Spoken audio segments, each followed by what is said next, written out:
प्रिय छात्र छात्राओं, मैं Anil Chauhan MGHM inter college Marera से अपनी विज्ञान की कक्षा में आपका स्वागत करता हूं। बच्चों, कल जो है हमने एक नया अध्याय शुरू किया था। अपने पिछले लेक्चर में विद्युत के बारे में थोड़ी जानकारी आपको दी थी और आवेश किस प्रकार उत्पन्न होता है इलेक्ट्रॉन के स्थानांतरण से। आवेश जो है, देखिए यहाँ दो प्रकार का होता है, एक धनावेश और एक ऋणावेश। देखिए धनावेश यहाँ जो है, जब किसी चालक पर सामान्य अवस्था से इलेक्ट्रॉनों की कमी होती है तो उस पर धनावेश उत्पन्न हो जाता है। अर्थात जब कोई चालक सामान्य अवस्था से इलेक्ट्रॉन त्यागता है तो उस पर उत्पन्न होने वाला आवेश जो है वो धनावेश कहलाता है। जैसे देखिए बोर्ड पर भी लिखा हुआ है, जब किसी चालक पर सामान्य अवस्था से इलेक्ट्रॉन की कमी होती है अर्थात वह सामान्य अवस्था से इलेक्ट्रॉन त्यागता है तो उस पर धनावेश उत्पन्न होता है। यदि कोई चालक सामान्य अवस्था से n इलेक्ट्रॉन त्यागता है या उस पर n इलेक्ट्रॉन की कमी होती है तो Q बराबर +Ne। यहाँ E का मान पहले ही हम बता चुके हैं, 1.6 × 10⁻19 कूलाम्ब होता है। अब हम दूसरे प्रकार के आवेश की बात करते हैं। बच्चों इसको नोट करिए। देखिए ऋणावेश, जब कोई चालक सामान्य अवस्था से इलेक्ट्रॉन ग्रहण करता है अर्थात उस पर सामान्य अवस्था से इलेक्ट्रॉनों की अधिकता होती है तो उस पर उत्पन्न होने वाला आवेश जो है वो ऋणावेश कहलाता है। देखिए कैसे लिखें इसको, पहले नोट करिए इसको, फिर हम आगे लिखते हैं।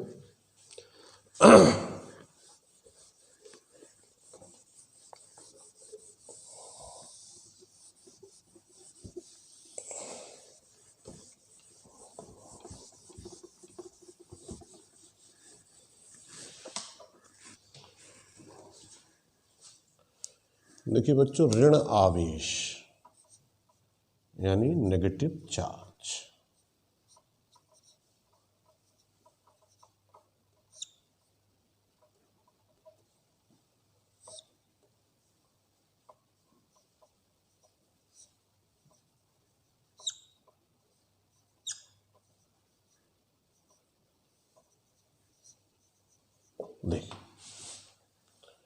देखिए बच्चों, जब किसी चालक पर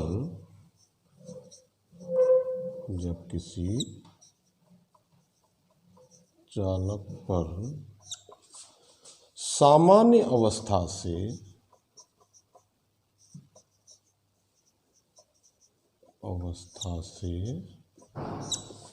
इलेक्ट्रॉनों की अधिकता होती है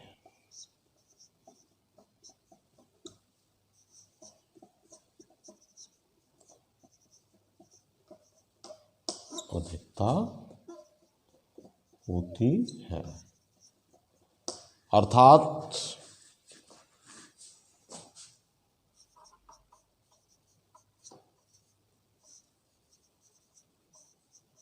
वह सामान्य अवस्था से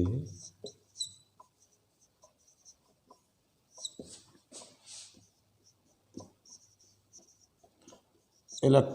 ग्रहण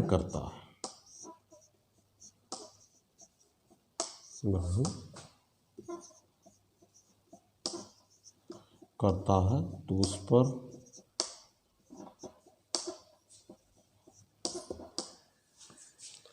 ऋण आवेश उत्पन्न हो जाता है।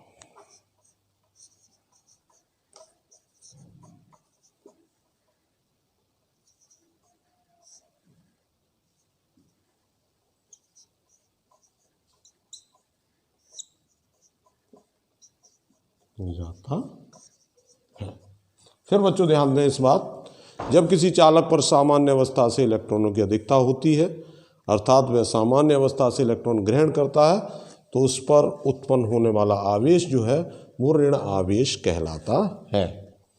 अब देखिए, यदि कोई चालक सामान्य अवस्था से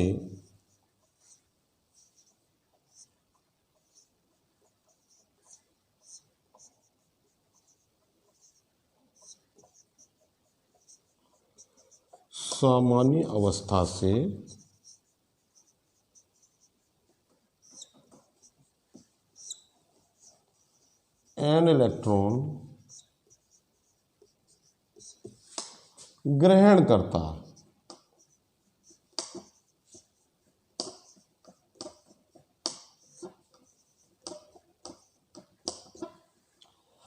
तो उस पर आवेश की मात्रा या उस पर आवेश जो है वो Q बराबर -NE।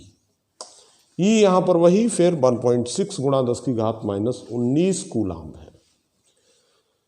तो ध्यान दीजिए पुनः एक बार, मैंने दोनों चीज़ें अभी आपको बताई कि आवेश जो है, जैसे कोई सामान्य अवस्था, कोई चालक है और वो सामान्य अवस्था से इलेक्ट्रॉन त्यागता है, अर्थात उस पर इलेक्ट्रॉन की कमी होती है, तो उस पर एक धनावेश उत्पन्न होता है, और सामान्य अवस्था से यदि इलेक्ट्रॉन ग्रहण करता है तो उस पर ऋण आवेश उत्पन्न होता है। यानी Q बराबर, अगर हम आवेश की बात करें तो Q बराबर ±NE। नोट करिए बच्चों इसको जल्दी से, साथ साथ कॉपी पेंसिल लेकर बैठा करें और नोट करते जाया करें। वैसे तो देखिए सामान्य अवस्था से जो है, सामान्य रूप क्या, मैंने सिलेबस अपना पूरा कर दिया है ऑफलाइन, पूरी तरीके से आपका सिलेबस कंप्लीट है, लेकिन ये दोबारा रिवीजन के लिए जो है ये वीडियो के माध्यम से आपको मैं समझाने का प्रयास कर रहा हूँ। साथ अपने नोट्स, कॉपी, किताबें लेकर बैठिए जब भी पढ़ने बैठें, और एक एक चीज़ को अच्छे से समझिए। फिर भी कोई चीज़ समझ में नहीं आती है तो मेरा कॉन्टैक्ट नंबर, व्हाट्सएप नंबर सबके पास है, आप क्वेरी कर सकते हैं, मुझसे पूछ सकते हैं। अब देखिए यहाँ पर जो आवेश है,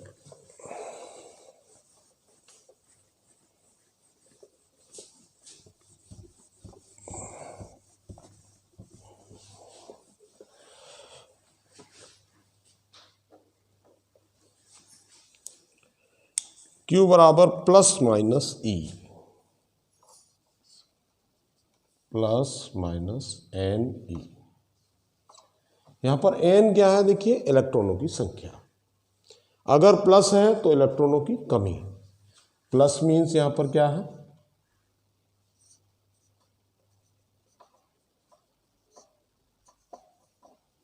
इलेक्ट्रॉनों की कमी, और माइनस मीन्स इलेक्ट्रॉनों की अधिकता।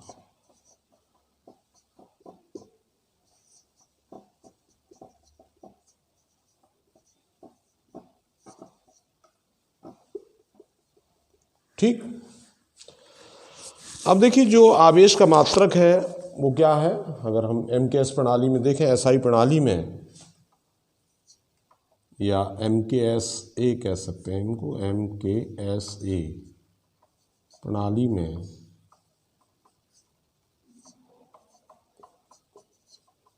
आवेश का मात्रक बच्चों क्या है, कूलाम।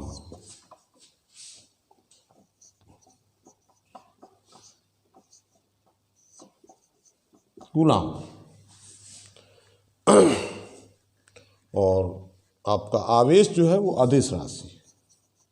आवेश किस तरह की राशि है, अदिश राशि। ये प्रश्न पूछा जाता है बच्चों, अदिश राशि है।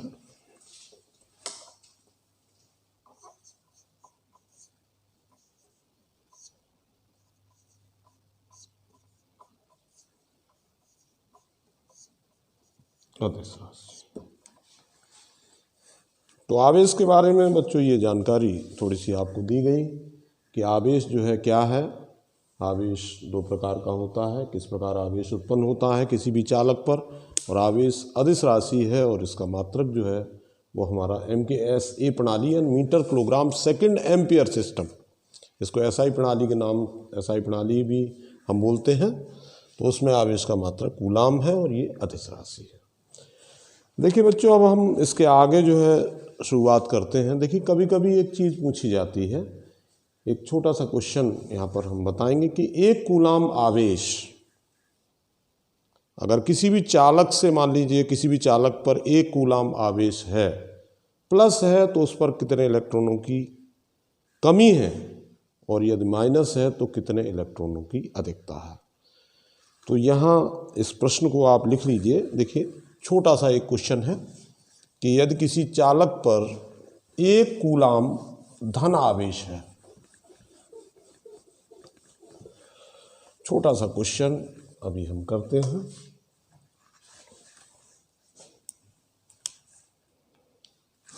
देखिए छोटा सा एक क्वेश्चन प्रश्न है, यहाँ पर पूछा जा सकता है ये,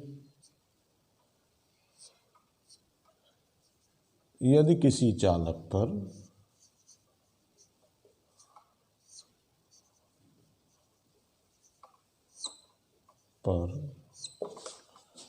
प्लस 1 कूलाम आवेश है तो उस पर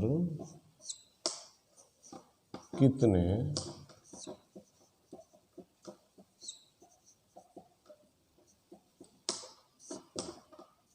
इलेक्ट्रॉनों की कमी या अधिकता। देखिए यहाँ पर प्रश्न को थोड़ा सा घुमा दिया है, अधिकता।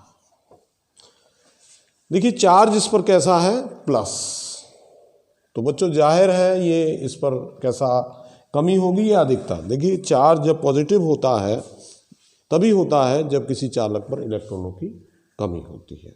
क्योंकि यहाँ पर आवेश कैसा है, आवेश धनात्मक है, तो इलेक्ट्रॉनों की कमी होगी। देखिए आवेश धनात्मक कैसा है,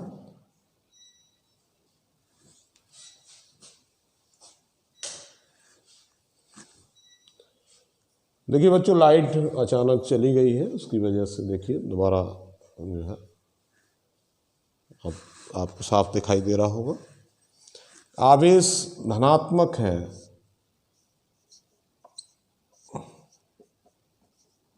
तो उस पर इलेक्ट्रॉनों की कमी है,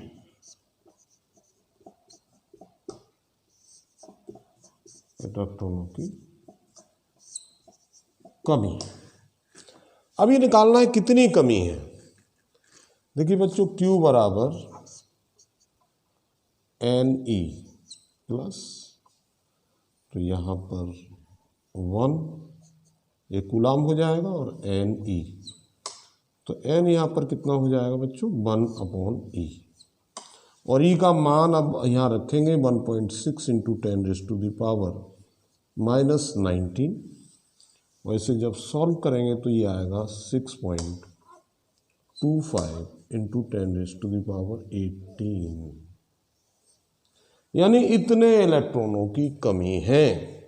जब कोई चालक 6.25 इंटू 10⁻18 इलेक्ट्रॉन त्याग देगा तो उस पर 1 कूलाम का धन आवेश उत्पन्न हो जाएगा। और बच्चों अगर इतने इलेक्ट्रॉन कोई चालक ग्रहण कर लेगा तो उस पर कैसा आवेश होगा, ऋण आवेश होगा। तो ये ध्यान रखिए। अब देखिए हम लोग विद्युत धारा पर चलते हैं। आवेश जब प्रवाहित होता है किसी चालक के अंदर तो विद्युत धारा उत्पन्न होती है, यानी आवेश के प्रवाह के कारण ही हमारी जो है विद्युत धारा का प्रवाह होता है। तो देखिए विद्युत धारा, इलेक्ट्रिक करंट, इस क्वेश्चन को बच्चे सॉल्व करिए जल्दी से, इसे नोट डाउन करिए।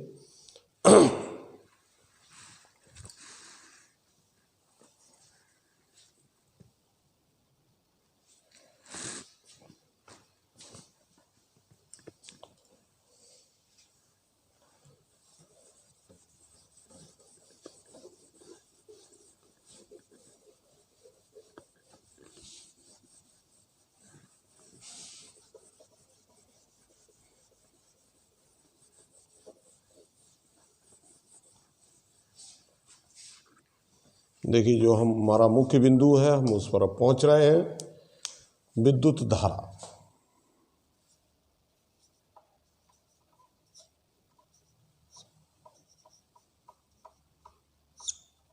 अंग्रेजी में हम इसे कहेंगे इलेक्ट्रिक करंट।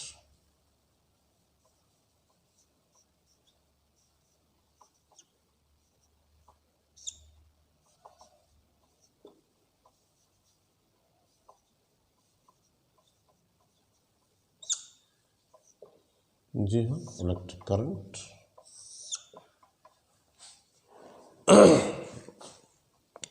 देखिए, जब आवेश किसी चालक में एक स्थान से दूसरे स्थान को प्रवाहित होता है तो उसमें जो है विद्युत धारा बहती है, और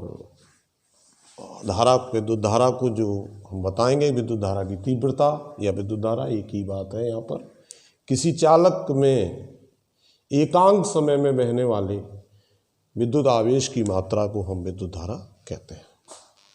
देखिए, किसी चालक में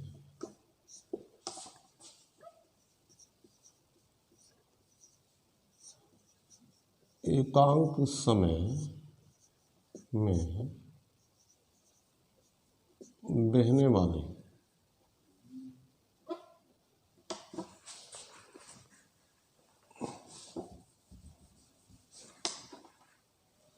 एकांक समय में बहने वाले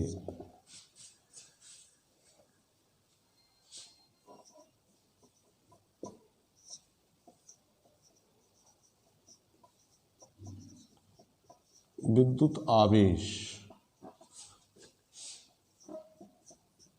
की मात्रा को विद्युत धारा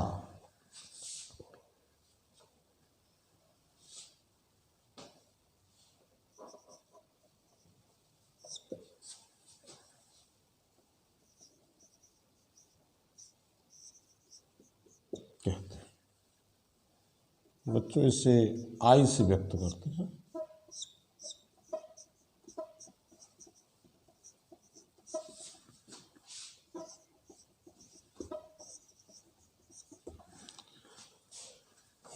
तो आई बराबर यहाँ हो जाएगा Q अपॉन T। यहाँ पर Q क्या होगा? आवेश, प्रवाहित होने वाला आवेश, यानी प्रवाहित आवेश।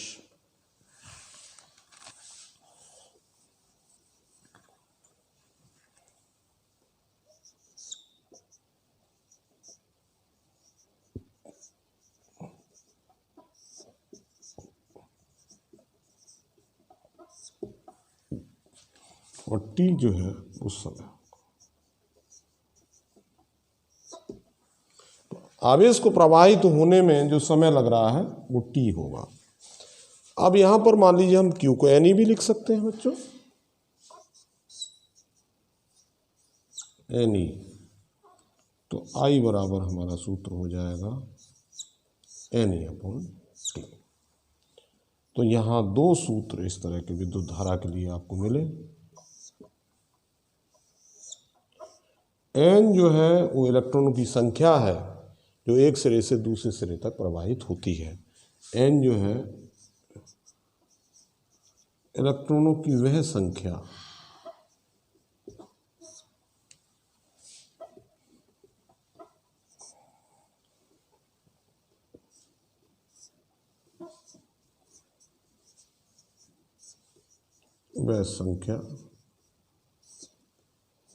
जो T समय में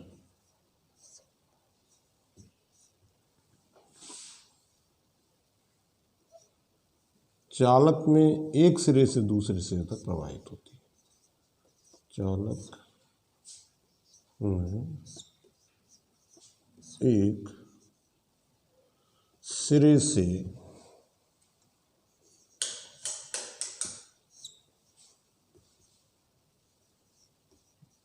दूसरे सिरे तक प्रवाहित होती है।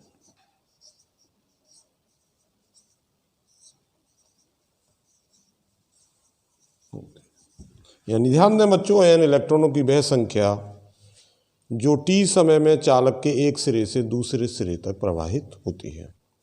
तो यहाँ देखिए दो सूत्र आपको जो प्राप्त हुए हैं कि हमें अगर आवेश पता हो और T पता हो, समय पता हो, तो हम विद्युत धारा की गणना कर सकते हैं। और अगर ये भी पता हो कि t समय में कितने इलेक्ट्रॉन एक सिरे से दूसरे सिरे तक बह रहे हैं, तब भी हम विद्युत धारा की गणना यहाँ पर कर सकते हैं। और E बच्चों जैसा आपको मालूम है कि 1.6, यहाँ पर फिर बात करें, इसका मान जो है 1.6 गुणा 10⁻⁻19 कूलाम होता है। कूलाम यानी एक इलेक्ट्रॉन का जो आवेश है, इसको मूल आवेश कहा जाता है। इलेक्ट्रॉन और प्रोटॉन पर धन आवेश होता है और इलेक्ट्रॉन पर जो है वो ऋण आवेश होता है। ठीक है बच्चों, नोट करिए इसको फटाफट।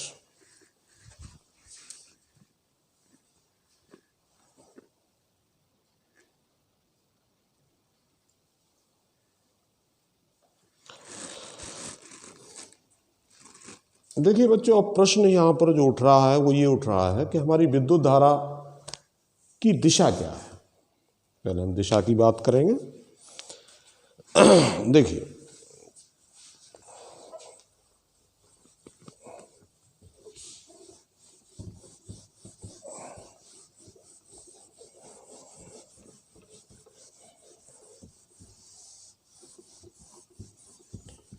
देखिए विद्युत धारा की दिशा सदैव उस दिशा में होती है जिस दिशा में धन आवेश प्रवाहित होता है, अर्थात इलेक्ट्रॉनों के बहने के विपरीत दिशा में होती है। यानी विद्युत धारा की दिशा सदैव उस दिशा में होती है। देखिए, अगर हम विद्युत धारा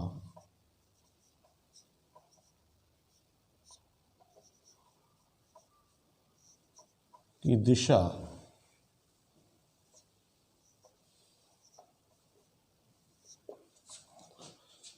सदैव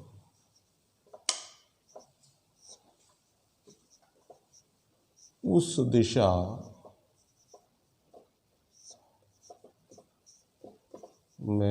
होती है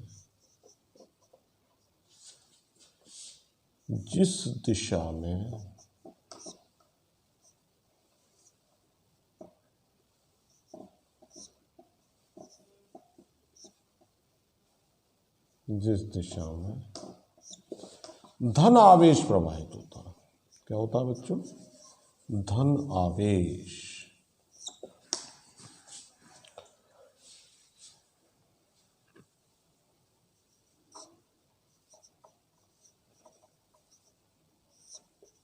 होता है, या हम ये कहें कि इलेक्ट्रॉनों के बहने के विपरीत दिशा में होती है, अर्थात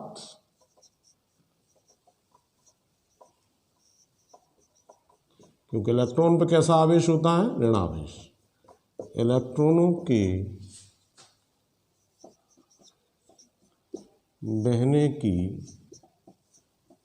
विपरीत दिशा में होती है।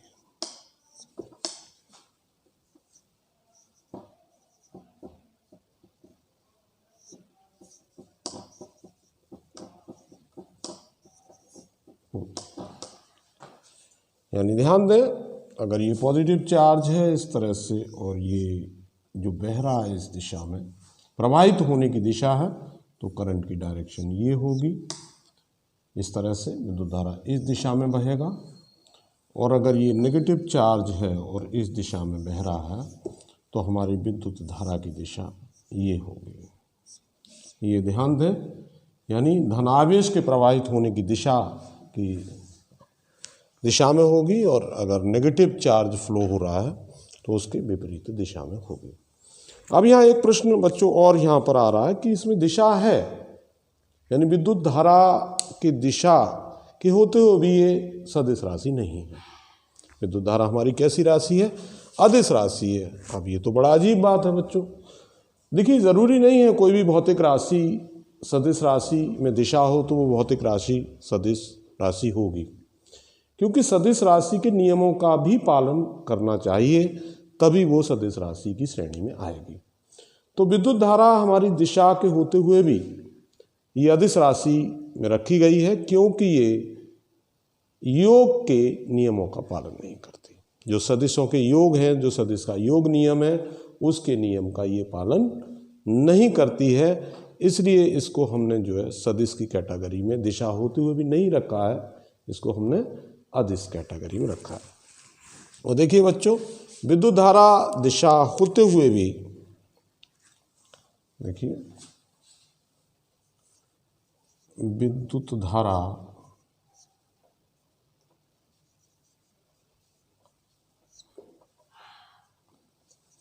अदिश राशि, कैसी राशि है? अदिश राशि है। क्यों?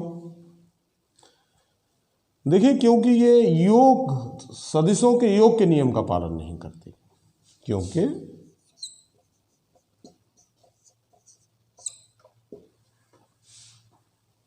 यह है सदिशों के योग के नियम का पालन नहीं करती, योग के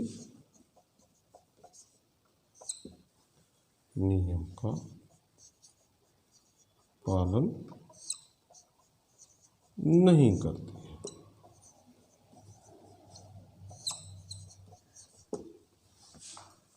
दिशा के होते हुए भी प्रश्न ये पूछा जा सकता है कि विद्युत धारा में दिशा है, क्योंकि धनावेश जिस दिशा में प्रवाहित होता है वही विद्युत धारा की दिशा होती है, और जिस दिशा में ऋणावेश प्रवाहित होता है विद्युत धारा उसके विपरीत दिशा में होती है। यहाँ डायरेक्शन है, यहाँ पर हम दिशा देखते हैं, लेकिन फिर भी ये अदिश राशि है, क्योंकि ये सदिशों के योग के नियम का पालन नहीं करती। अब देखिए, इसके बाद बच्चों एक प्रश्न आता है कि हम इसको नापने के लिए कौन सा यंत्र प्रयोग करते हैं। देखिए, विद्युत धारा को जिस यंत्र से नापा जाता है उसका नाम जो है बच्चों अमीटर है। अमीटर नामक यंत्र से हम विद्युत धारा को मापते हैं, और जब इसे लगाते हैं हम, तो विद्युत धारा जो हमारा परिपथ है उसमें श्रेणी क्रम में अमीटर का उपयोग हम करते हैं। तो ये ध्यान रखिए बच्चों। तो ये विद्युत धारा के बारे में आज थोड़ी सी जानकारी आपको दी, यहाँ पर आप याद करेंगे। इससे संबंधित देखिए कुछ प्रश्न भी आप निकालेंगे, सूत्र देखिए किस तरह आप लगाएंगे वो मैं यहाँ पर लिख रहा हूँ। सूत्र साथ के साथ याद करें, क्योंकि न्यूमेरिकल निकालने में ये सूत्र काफ़ी मदद करेंगे, लेकिन अकेले सूत्र ही पर्याप्त नहीं है। जब तक आपको पूर्ण जानकारी नहीं होगी तब तक जो है तो विद्युत धारा को अमीटर नामक यंत्र से मापा जाता है। तो यहाँ पर देखिए जो विद्युत धारा का सूत्र है I बराबर Q/T, या इसको हम कह सकते हैं NE/T। तो यहाँ से हम आवेश की मात्रा भी कभी कभी निकाल सकते हैं। तो Q बराबर हमारा क्या हो जाएगा?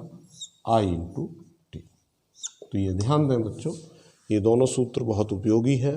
यहाँ पर Q क्या है? आपका आवेश है, प्रवाहित आवेश। T क्या है बच्चों? समय। और Q I विद्युत धारा,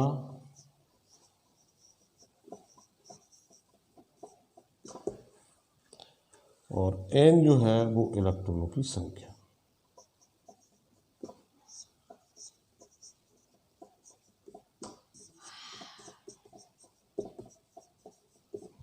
ध्यान रखिए।